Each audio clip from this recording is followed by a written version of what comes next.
नमस्कार, आदाब, सत श्री अकाल दोस्तों। Welcome back to our own channel Current Affairs Express में। तो गाइस, आप सब लोग को बताता हूँ कि हम सब लोग को पता है कि एमआरएफए जो टेंडर था, ओके, आपका मल्टी रोल फाइटर एयरक्राफ्ट का टेंडर था। मतलब इंडिया ने बोला था 114 114 जेट खरीदेंगे हम लोग, ओके, मतलब फॉरेन कंट्री से।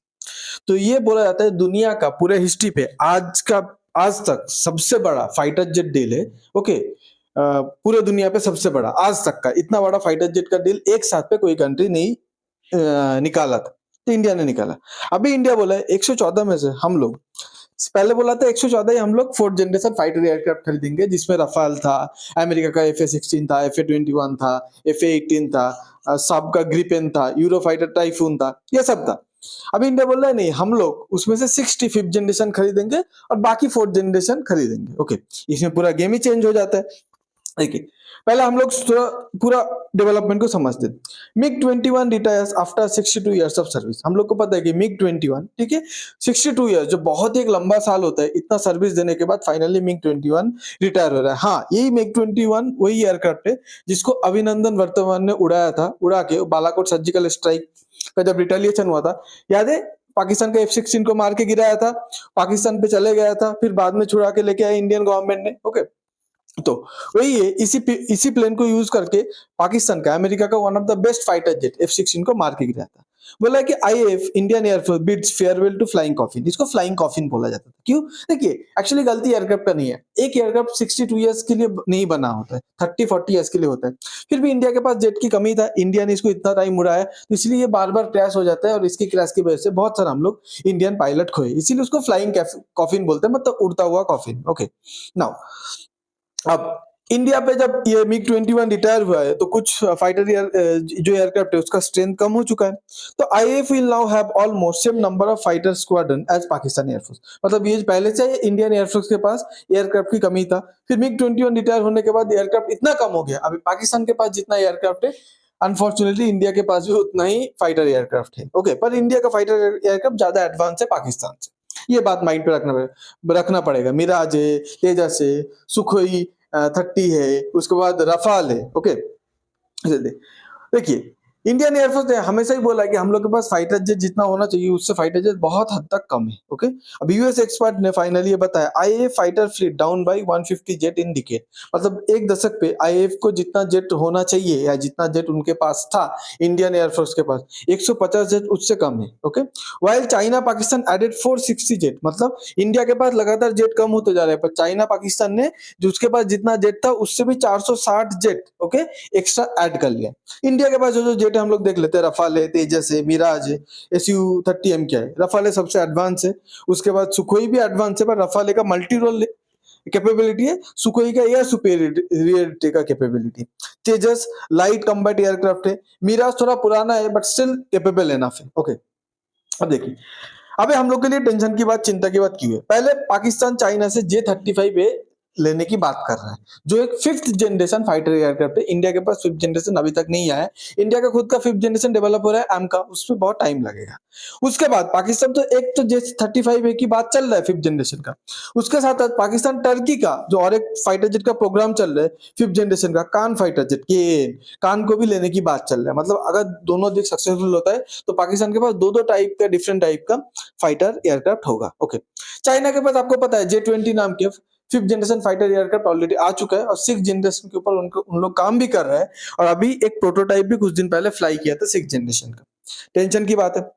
बट इंडियन एयरफोर्स के लिए, इंडियंस के लिए एक अच्छी बात क्या है, जो ये जो 114 जो फाइटर जेट का डील था, ये थोड़ा सुस्त चल रहा था, थोड़ा ठंडी बस्ते पे पड़ गया था, ओके। पर फाइनली क्या हुआ, mega fighter jet deal back on the track. वो फाइटर जेट डील फिर से क्या हुआ, अभी ट्रैक पे आ गया, मतलब उसके ऊपर काम चल रहा है, क्योंकि एयरफोर्स को फास्ट ट्रैक द टेंडर्स। मतलब ये टेंडर को एयरफोर्स थोड़ा जल्दी भगाएगा, क्योंकि इंडिया को जल्दी वो फाइटर जेट चाहिए।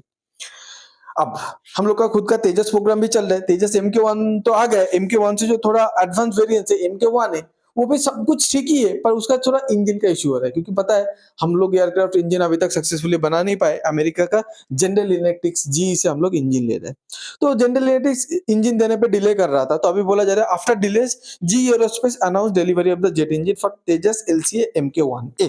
तो MK1A के लिए जनरल इलेक्ट्रिक्स पहले डिले किया था, अभी बोल दिया कि हम लोग डिलीवरी करेंगे तेजस को इंजन। तो हम लोग का तेजस MK1A भी बन के इंडियन एयरफोर्स पे ऐड होगा, तो वो जो कम फाइटर जेट की जो नंबर है जो कम है वो धीरे धीरे बढ़ेगा। उसके बाद देखिए गवर्नमेंट एलोकेट्स, अब हम लोग का क्या है, इंजन आपको पता है इंजन का इशू है। अगर हम लोग के पास खुद का इंजन रहता तो तेजस MK1A अभी तक फ्लाई कर रहा होता, बट स्टिल ठीक है। देखते government allocates ₹61,000 crore for एमका arrow engine, मतलब एमका मतलब फिफ्थ जनरेशन हम लोग के पास जो फाइटर प्रोग्राम चल रहा है एमका, उसका भी इंजन का इशू है, जनरल इलेक्ट्रिक से लेना पड़ रहा है, तो उसका खुद का इंजन डेवलपमेंट के लिए government 61,000 crore okay already allocate कर दिया है। उसके बाद एमका का जो प्रोग्राम चल रहा है, इंजन तो एक अलग बात है, पर पूरा फाइटर एयरक्राफ्ट तो भी डेवलप करना होता है ना। एमका का जो प्रोग्राम होता है उसके लिए गवर्नमेंट कुछ दिन पहले एमका प्रोजेक्ट के लिए 15,000 करोड़ ठीक है अप्रूव कर दिया। तो आप सोचेंगे तो हम लोग का फाइटर जेट के लिए इतना पैसा जब गवर्नमेंट अप्रूव कर ही रहा है, तो हम लोग बाहर की कंट्री से क्यों ले रहे हैं, ठीक है।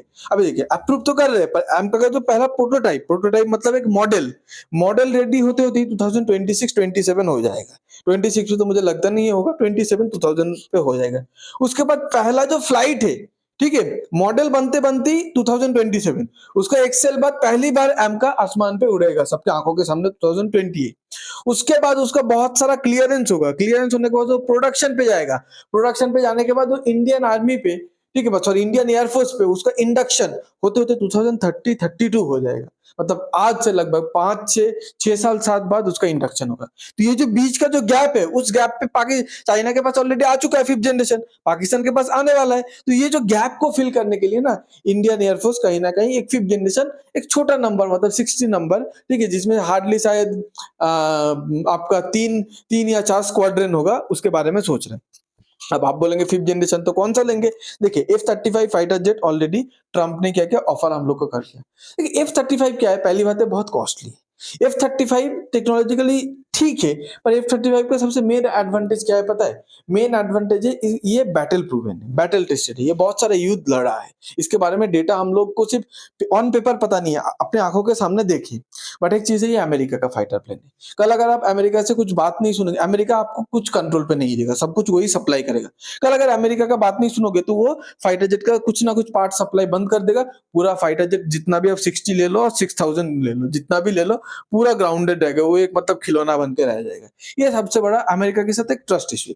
रशिया का जो SU-57 है, ये बहुत अजाइल है, ये बहुत मैन्युवरेबल है, ठीक है। क्लोज रेंज फाइट पे F-35 को बीट कर देगा SU-57, बट ये बैटल प्रूवन नहीं है, वही प्रॉब्लम है। पर ठीक है, हम लोग थोड़ा रशिया का इतना वेपन यूज कर रहे हैं, अच्छा परफॉर्म कर रहे हैं ना, तो उसके भरोसे में हम लोग इसको कंसीडर कर सकते हैं। इसका मेन चीज क्या पता है, आपको सोर्स कोड दे देगा। सोर्स कोड दे देना मतलब क्या होता है, आप इसको जैसे भी, मान लीजिए रशिया बोलेगा अच्छा मेरी बात नहीं सुन रहे हो, फाइटर जेट तो आपका है, उसका जो मिसाइल है ना मैं दूंगा नहीं, पर आपको अगर आपके पास अगर सोर्स कोड रहेगा तो आप खुद का कंट्री का मतलब खुद का बना हुआ मिसाइल उस पर लगा सकते हैं, खुद का रेडार लगा सकते हैं, ठीक है, कुछ भी उसके साथ कर सकते हैं। रशिया ने परमिशन दे दिया, हम लोग से प्लेन खरीदो, आपके कंट्री पे बनाएंगे और आपको प्रोटोटाइप भी मतलब सोर्स कोड भी दे देंगे, आप उसके साथ जो मर्जी करना है करो। ये एक चीज, ये एक बहुत अच्छी बात है। ओके, अब देखिए इंडिया ने क्यों बोला है कि हम लोग इतना सारा रफाल नहीं खरीदेंगे, 60 रफाल 60 आपका फिफ्थ जनरेशन फाइटर जेट खरीदेंगे और बाकी 60 अराउंड 60 रफाल खरीदेंगे। देखिए रफाल तो बहुत अच्छी प्लेन है, अच्छा फाइटर है, बट क्या है ना, रफाल का जो कंपनी है उसके साथ बहुत ट्रस्ट इश्यू है, फ्रांस के साथ भी ट्रस्ट इश्यू है। जैसे रफाल को, ठीक है, रफाल को जो डसॉल्ट एविएशन, जब पिछले बार हम लोग रफाल ऑर्डर किए थे, डसॉल्ट एविएशन बोला था हम लोग एक सर्टेन अमाउंट इंडिया पे री इन्वेस्ट करेंगे, वो अभी तक डसॉल्ट एविएशन री इन्वेस्ट किया नहीं, ठीक है। उसके बाद कुछ दिन पहले जब इंडिया के और पाकिस्तान के बीच थोड़ा प्रॉब्लम चल रहा था ऑपरेशन सिंदूर के टाइम, इंडिया बोला था हम लोग अपना मिसाइल लगाना चाहते हैं रफाल पे, तो इसीलिए अब आपको अभी पता है सोर्स कोड चाहिए जो रशिया देने के लिए रेडी है, तो इंडिया ने फ्रांस से सोर्स कोड मांगा था रफाल का कि आप सोर्स कोड बता दोगे तो हम लोग आपका मिसाइल निकाल के हम लोग का मिसाइल लगा पाएंगे, ठीक है। फ्रांस ने साफ साफ मना कर दिया कि नहीं सोर्स कोड नहीं देंगे। तो इसका मतलब हम लोग प्लेन खरीद के भी, खुद का प्लेन होते हुए भी, खुद पैसा देने के बाद भी हम लोग कहीं ना कहीं फ्रांस की कठपुतली बन गए थे। फ्रांस हम लोग को पूरा कंट्रोल कर रहा था। अगर कल चाहेगा तो फ्रांस पूरे फाइटर जेट को ग्राउंड करके रख सकता है, वो एक खिलौना बना सकते हैं। ओके, तो ये इसीलिए हम लोग रफाल के ऊपर ज्यादा भरोसा नहीं दिखा रहे। तो आपको अगर ये वीडियो अच्छा लगता है तो please like share and subscribe. इसके बारे में कुछ कमेंट करना है तो आप लोग बता सकते हैं, ओके। और डिफरेंट टॉपिक चाहिए या कुछ इंप्रूवमेंट चाहिए तो आप लोग कमेंट कर सकते हैं। Thanks for being here, your time really matters. God bless you.